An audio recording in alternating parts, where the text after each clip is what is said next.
Welcome back to the Data Protection Diaries, and more importantly, welcome back to our pub chat sessions. In this session, we are in the pub. It's obviously not a real pub. It's all done by video conferencing because we are on lockdown. But we are in the pub with Tash Whitaker from Whitaker Solutions. Tash is a global privacy specialist. She has got a huge wealth of knowledge and experience in the privacy and data protection space.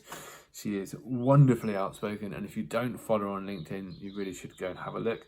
We talk about all sorts of things: qualifications, software, tools, LinkedIn, and just privacy in general. I hope you enjoy this session as much as we enjoyed making it. If you have any comments, add those down below. And of course, if you find this content interesting, please do give us a like. So give us a thumbs up and hit the notification bell. And make sure you subscribe to the channel for more. But for now, let's get on with the session.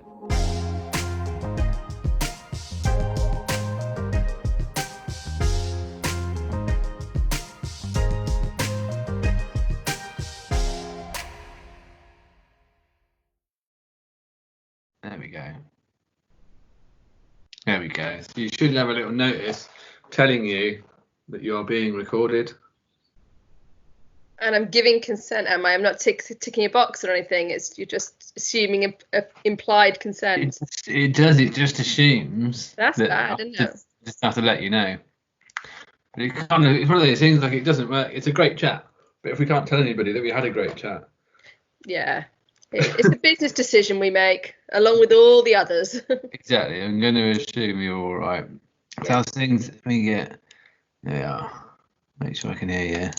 There we go. Perfect. Welcome to the Privacy Officer's Arms. Thank you. I feel like I should have a pint of something, but it's a little bit early in the day for that. I'd probably be more judged for drinking this time of day than for not. This is a lunchtime visit to the Privacy Officer's Arms. Orange juice is acceptable. We do pie and mash. Diet Coke? That'll do. Yeah, zero Coke. Yeah, that's me. Oh, you've got a straw. That's posh. Always got a. Somebody kicked off last time because I had a straw. They were offended that I'd be drinking out of a straw because I'm not 3. So I thought, well, I'll chuck it in again, see if we can. Yeah, but it's a paper straw, isn't it? So that's okay. Yeah, biodegradable. Yeah, that's fine. Yeah, and it's better for your teeth anyway to drink with a straw. This is true. Good if you've had teeth whitening as well, because then you don't get the stain. I haven't. No, I'm not big on the Essex thing. It's just as well though, because during lockdown, I'm suddenly discovering all these people that I thought were naturally blonde, and now I'm discovering they're actually not. And I'm like, oh my god, all this time. So I think it'd be the same with teeth whitening, wouldn't you? It'd start to fade, and your fillers would start to go. If, like me, you just don't do anything like that at all. It's just like, this is just me, as is. I think we're getting down to the nitty gritty of businesses as well. You're starting to see the layers peel off some of the companies. You're starting to see a bit more of what they're like. Yes, and the culture. You know how they say that the culture is what or integrity and culture are what you do when people aren't watching. As people are starting to work from home, I do a very informal questionnaire for my clients where the answers are such that it's not like, are you doing this? It's like, does anyone else know your password? And the answers are things like, just me and the cat, or this sort of thing. And because it's informal, people are tending to answer more honestly. And it's actually quite eye-opening, the fact they are admitting to doing things which I don't think they would naturally do, and they certainly wouldn't do in the office. So, we're able to catch them. It's like, no, please don't do that. Just because we're not watching you day to day doesn't mean you can still do it. So do you think there's been because in terms of what you do, because you're quite broad, you have quite a number of different clients and things, don't you? So have you found that those clients are sort of kept at it, or is the business wanting to do it and the employees are starting to sort of wane a little bit because they're at home and it's...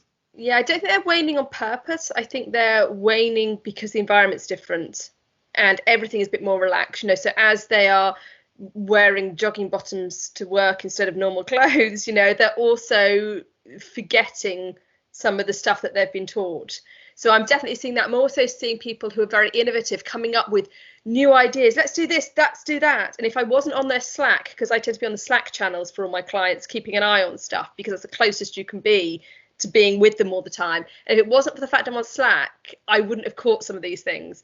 And it's not bad intention, it's the exact opposite. It's we're in a horrible situation. What can we do to make it better? How can we boost morale, or how can we boost our clients' morale? And I'm there going, no, you're a processor. You can't do that. You absolutely can't. And I feel really bad because I feel like I'm saying no a lot more during Corona than I ever have before. But it's because people are coming out with more way out ideas. Yeah, I think it's given people headspace, isn't it? In a bizarre way. Me and James went for our socially distanced management meeting walk this morning, and we were talking about the same thing. It's given us the opportunity to think more laterally. It's given people a bit of clarity, but it has forced that blend between work and home, and that sort of work has become more casual. Yes. And home has become that touch more professional, but it's the controls that you have in the office, people just haven't got at home, and that mindset. People want to be more innovative. They want to do things quicker and easier. And I think they forget those risk types activities and those kind of controls that people have got in. Or they're just not aware of them. And at no point during their day-to-day in the office do they have to think, is my router password the default password? Doesn't occur to them. So you do have to start asking questions of people that you wouldn't have to before. And non-techie people are suddenly trying to at least answer techie questions.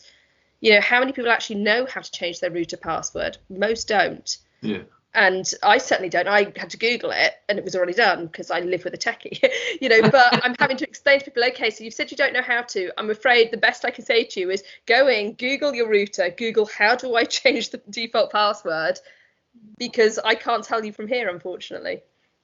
But that's good, isn't it? I think sometimes, and in some businesses, I think that kind of advice goes missing, and you end up with people trying to create instruction manuals, do this, follow this, do that. If your router is model number X4268, then you'll need to go to this IP address. No, just Google it, Google the name, and it will tell you how to do it. I think sometimes people forget that kind of simple advice is actually what just makes life a lot easier for people. But in the main, I hate to say it, but a lot of stuff we do with data protection, it's not always about knowing exactly what to do, but it's all about knowing how to find it.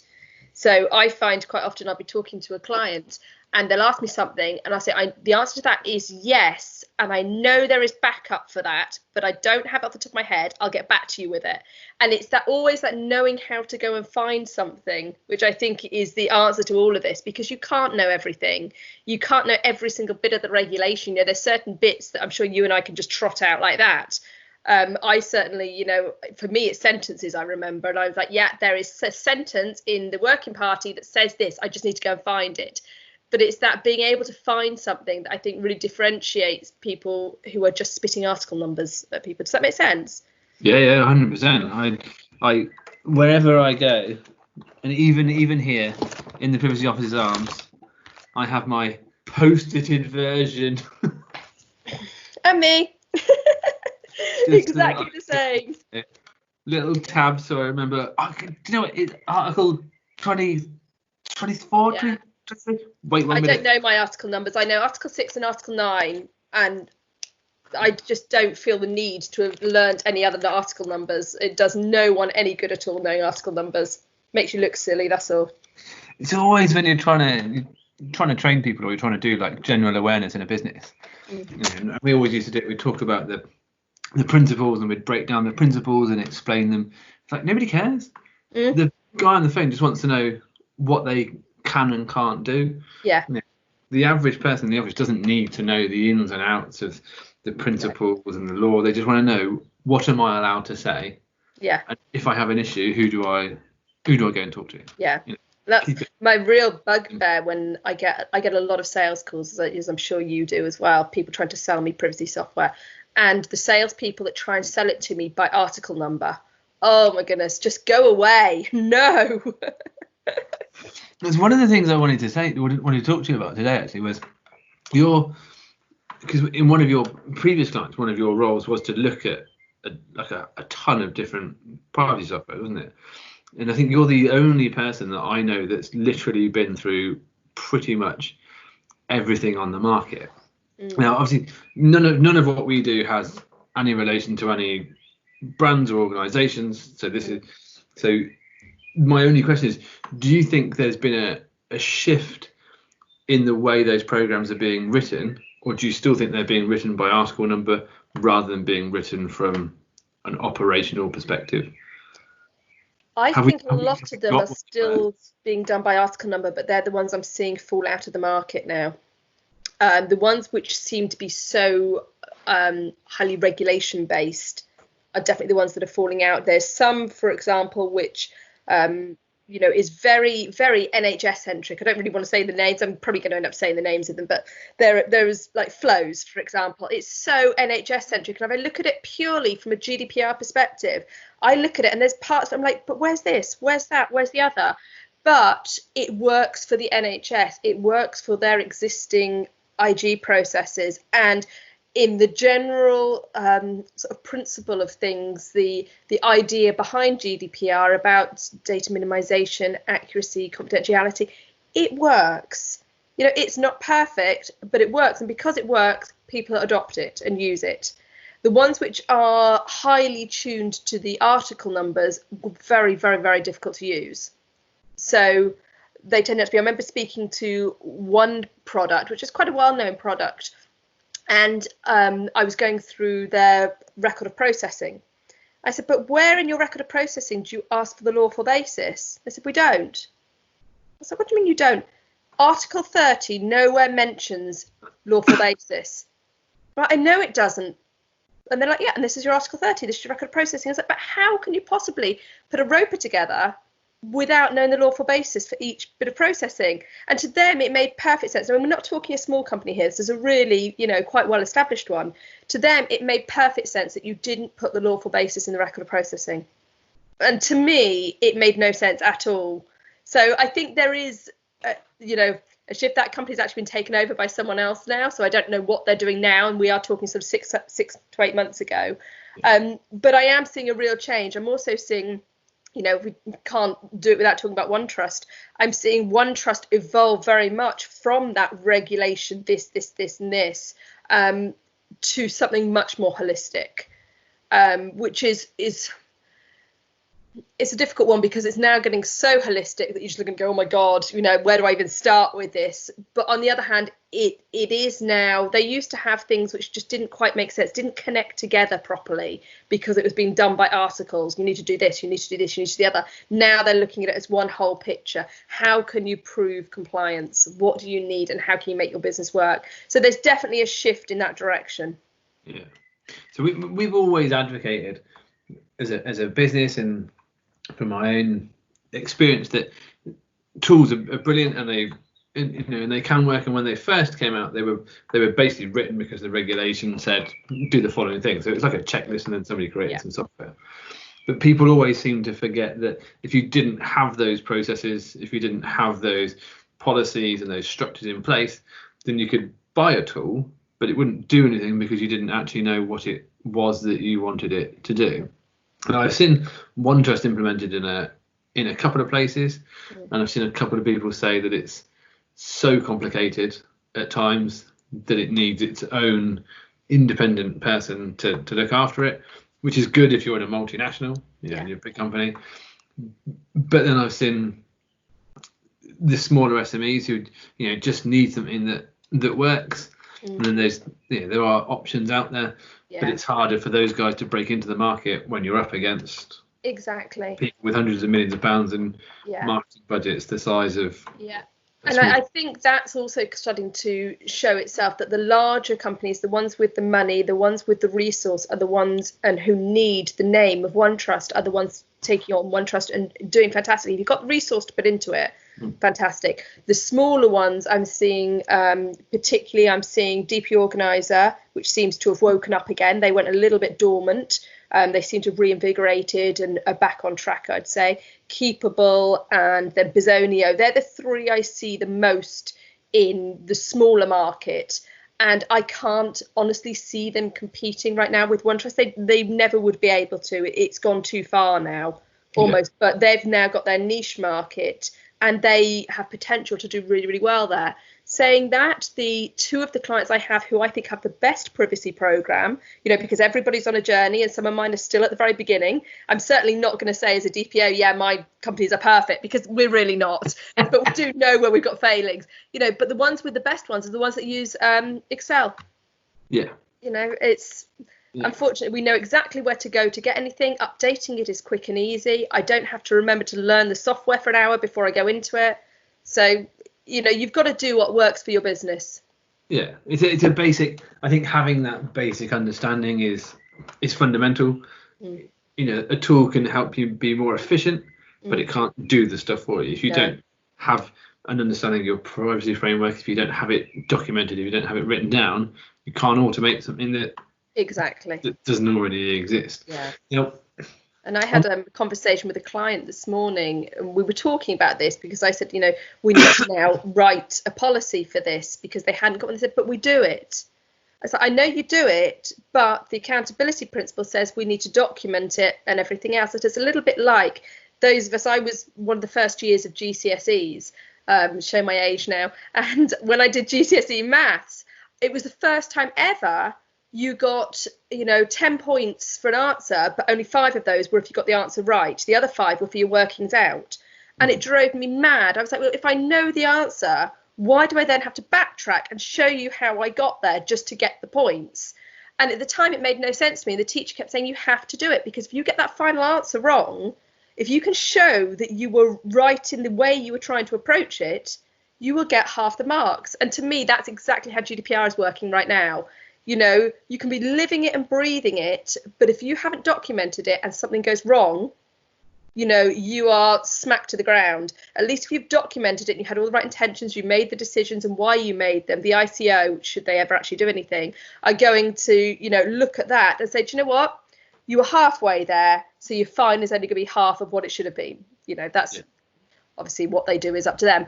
But, you're going to get marks for doing the right thing and proving that you're doing the right thing. Yeah. And one of the reasons that I really wanted to talk to you is because you're one of the more outspoken of our community. Me? But you have the same sort of ethos. You treat things like a practitioner. So you look for improvement, you look for a risk-based approach, you look for being able to demonstrate accountability rather than always just looking for a final end result or looking for everything to be perfect. And I know there has been some conversations on LinkedIn with some of the other people in the community who are a bit more purist and tend to go after companies for getting small things wrong.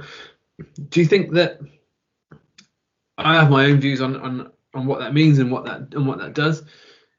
Do you think that we're getting better at not shooting people down, or do you think that we're still in a place where sometimes being too purist and being too critical actually ends up being detrimental to the cause that we're trying to achieve? I don't think we're as bad as we were a year ago, but that could be because the pond has shrunk slightly. So, again, go back 2 years ago from when GDPR was first enforceable, and there were thousands and thousands of people doing it, and people were getting it badly wrong. And lawyers were getting it really badly wrong, to the extent that the SRA actually came out and apologised for the amount of bad legal advice that was done. And so it was easier for people who had been in the industry that bit longer to shoot the bad fish.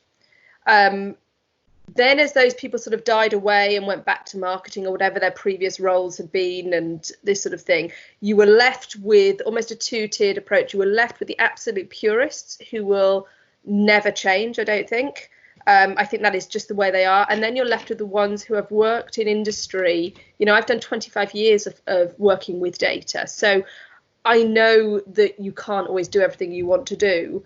I equally know exactly what the GDPR says and what we should and shouldn't be doing, and try and do a balance. I still get shot at, but I'll stand by any decision I make and any decision that my clients make. and I will willfully take those shots. I get a lot of people saying, oh, why don't you block these people on LinkedIn? And it's like, I've got no need to. It really helps sometimes hearing things from another point of view.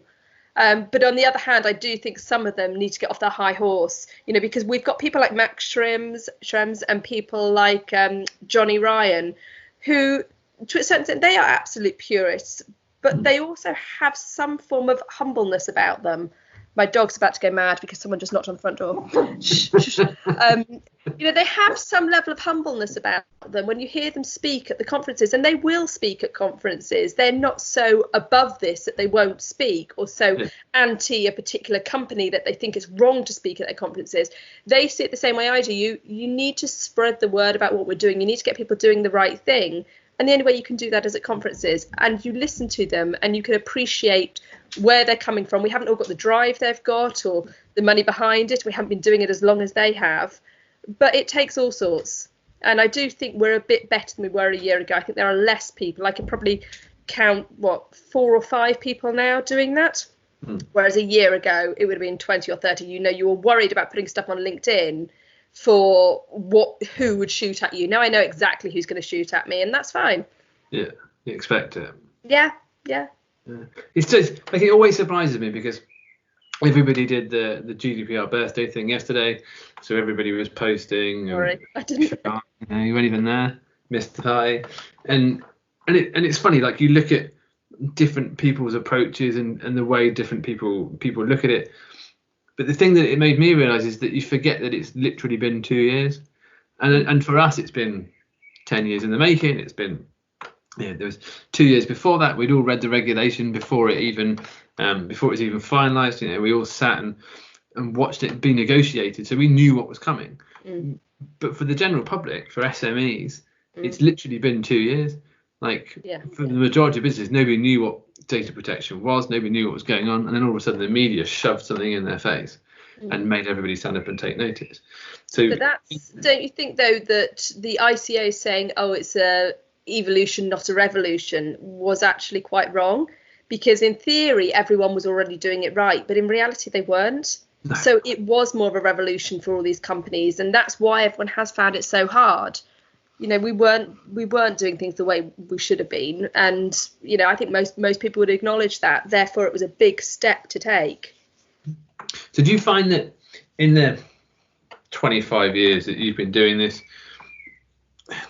do you think awareness has got better? Do you think boards have a better understanding and businesses have a better understanding, or do you just think that the people that know what they need to know come and look for the kind of support that we offer? Or do you think that more general businesses are starting to prick up their ears and see the benefit of having a good framework, a good structure, and good compliance in place?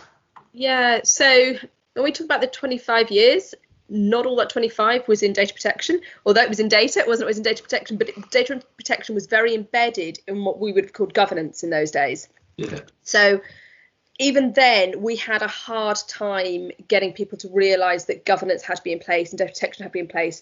There are people that I meet now on the speaking circuit who I knew 15 years ago on the data quality circuit, because that's become an evolution of where we were. We were talking about data protection then and struggling to get through. If anything, the GDPR has made it a little bit easier to get through to the board. Particularly, quite a lot of my clients are startups, and the board have to have an awareness of data protection because the investors expect it. So without it, they don't get the investment. But some of the others, I would say it's still, put the metrics in front of me. That's fine. I don't want to know anymore. It's still very, very difficult. I don't think it helps when you get rulings like the Dutch one the other day. The grandmother putting pictures on Facebook. Yeah. To me, that's another nail in the coffin for GDPR, because it seems to the general public to be so nonsensical. And then you get the whole, it's just ridiculous. We can't do this because of GDPR. We can't do that because of GDPR. And that's not what GDPR is about.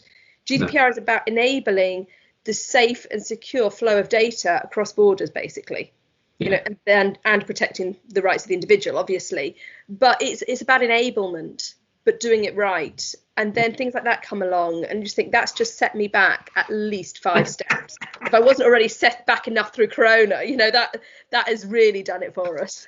Because I think the Dutch thing was hard because a lot of people were, like you say, the media picked up on it quite nicely. They're like, oh, because of GDPR, you can't do this.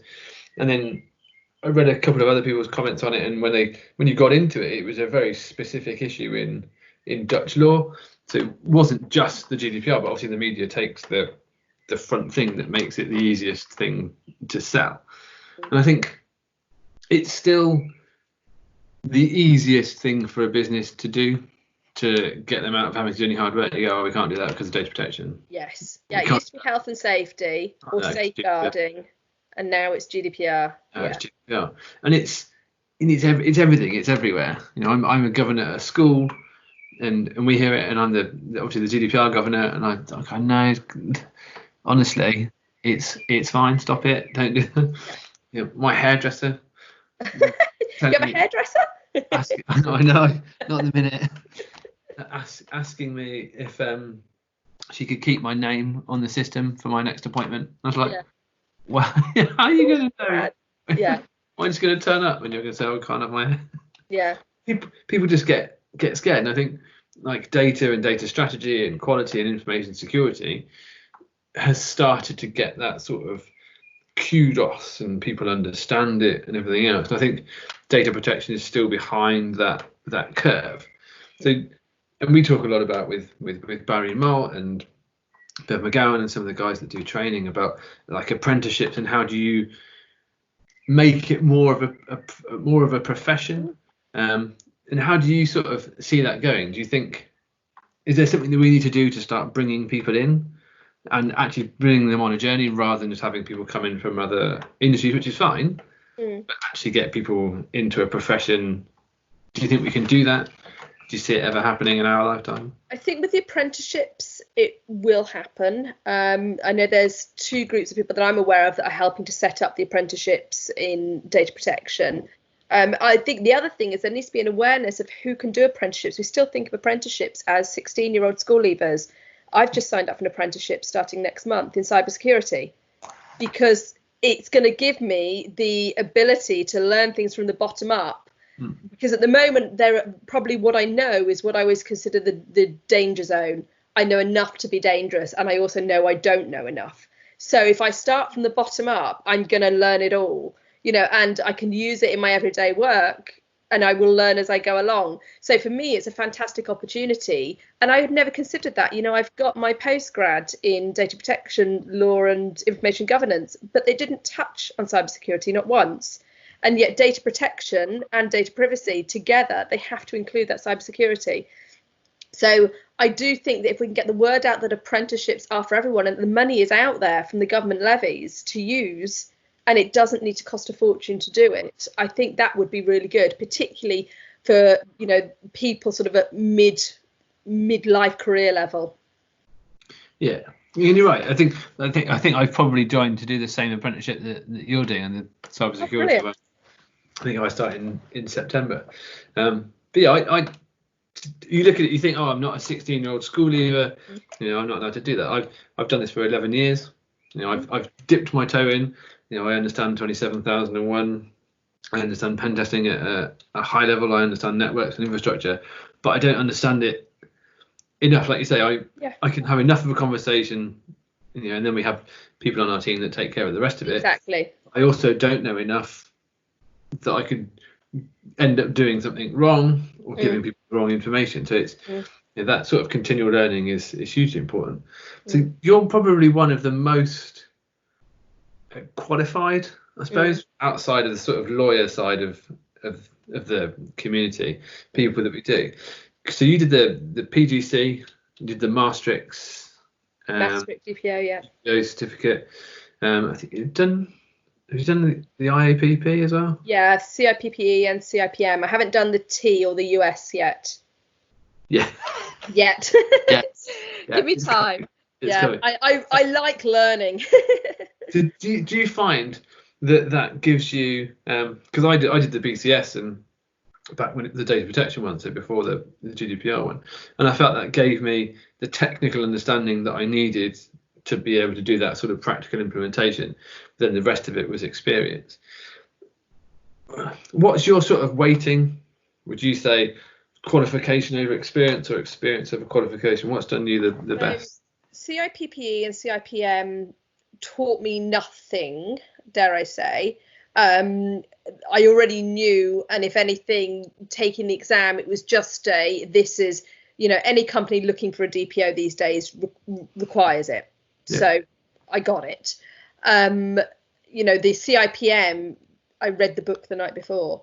So, that was a bit, but because I'd done data management for so many years, and that's really what the CIPM is, it's data management with the word data protection in there. So that one wasn't too bad. The CIPPE, I couldn't have done it earlier than I'd taken it, I have to admit. If I'd tried to take it on no knowledge at all, that would have been impossible. Yeah. The DPO at Maastricht, I thought was really good. They assumed a certain level of knowledge, which not everyone had. You do 3 exams over the week. So you do one where they're just assessing what you already know in terms of the regulation. Then one, how you interact with people in a sort of scenario situation. And the last one then is a written exam. And that one I found to be really, really useful, but more from what I learned from the other people in the room, because it was very international. I think there was only 2 people from the UK there. Everyone else was from all over the world. So learning their nuances was fantastic. Yeah. But also there were little things in the regulations, trying to remember the word there, the regulations that I had just never picked up on, and I wouldn't have done had some of the lecturers not been involved in things like the Red Cross and things like that, where they have to deal with things slightly differently because they're an international organisation. Now, in my head, when I first looked at the GDPR, international organisation meant a company in another country, because that's what my brain interpreted. And of course, it's not. It has its own definition under GDPR. And then suddenly other things made sense. So it was some of the nuances that I got from them that I would never have picked up any other way. And also the lasting relationship that I've had with them, they've always stayed up to date. I would love to do more of their courses, but unfortunately I just can't afford it. They are incredibly expensive. Mm-hmm. So they're definitely not for DPO as a service. They are for if you're, in a company. Yeah. The postgrad, I'd say the most I got out of that, ideally, they would have just given me the questions to the assessments and told me to go off and research them, because that's where I actually learned stuff. I stopped following the lectures quite early on because I found it very, very difficult to use the system. But I loved the questions they set for the assessments. Absolutely loved them. The amount of research I had to go away and do, it really got me into the whole topic of anonymity and pseudonymization and things like that, and got me really, really interested in going down rabbit holes that I just found fascinating. So I liked the content of that, but not the delivery of it, I guess is the best way to say. I think I've probably learnt most through trial and error, and a lot of the Field Fisher presentations. I've learnt a lot from Phil Lee. Yeah, Phil. Yeah. He's absolutely amazing. And then, of course, I have this secret DPO Slack group where, DPOs have a safe space to ask each other daft questions and share experiences, even to the point when you can say, okay, scenario XYZ, do you think that's a reportable breach or not? And you get a viewpoint from so many other DPOs. I found that to be absolutely invaluable as well. Yeah. That's probably the one good thing, exactly, that as a community, in the main, everybody's happy to discuss. Even when you're talking to other businesses, no one's really an out-and-out competitor. No. Everyone's happy to share and converse. And one of the things that we miss at the minute is the conferences, because it's just that opportunity to see people and have a chat, which is why we wanted to start doing these things, and just these are the kind of conversations that you'd normally have in the pub. Exactly. After the conference. Exactly. I think we're very fortunate to work in a community where that is still the case. Yeah. So it's good. Yeah. So I don't want to keep you too long, because you are an incredibly busy woman and you have got much more interesting things to do than sit in the privacy officer arms. But Do you have any final words for the pub chat? Any gems of wisdom that you want to share? Put me on the spot there. No, I just want to get out. I want to get to a real pub and talk to people. What do you miss? What do you miss most during lockdown? I do miss the conferences. I miss the chatting afterwards in the conferences and the meeting of people. And I miss going to client offices. It was always very nice spending a day on site with a client, because you'd hear things in the office as well. You know, a little bit like I was saying with the Slack groups, where you see things like, oh, what are you doing? You shouldn't be doing that. You know, but you hear it in the office and people know who you are. And I really do miss that. Even, you know, because I generally do one day on site every other month, and the rest of the time is on Slack and, you know, email and phone and that sort of thing. So I am definitely missing that. But it's quite interesting as well to see how some clients have gone one way and some have gone the other. So some clients where I'm completely in touch with all the time, and then others where it's actually quite hard to get hold of anybody because they're all quiet, they're all in their little silos at home. So it's shown the real value of some of the software, which privacy people, you know, sometimes condemn. You know, they don't like a lot of these communications. They don't like Zoom. They don't like this. And again, it comes down to pragmatism. What's worse, someone sitting on a silo on their own, you know, whose mental health is affected, whose daily work is affected, who may be doing something they shouldn't be doing, you know, or get everybody together and take a risk-based approach and say, do you know what, Zoom may not be perfect, Microsoft Teams may not be perfect, as we said with the consent button at the top, you know, they're not perfect, but you have to take a risk.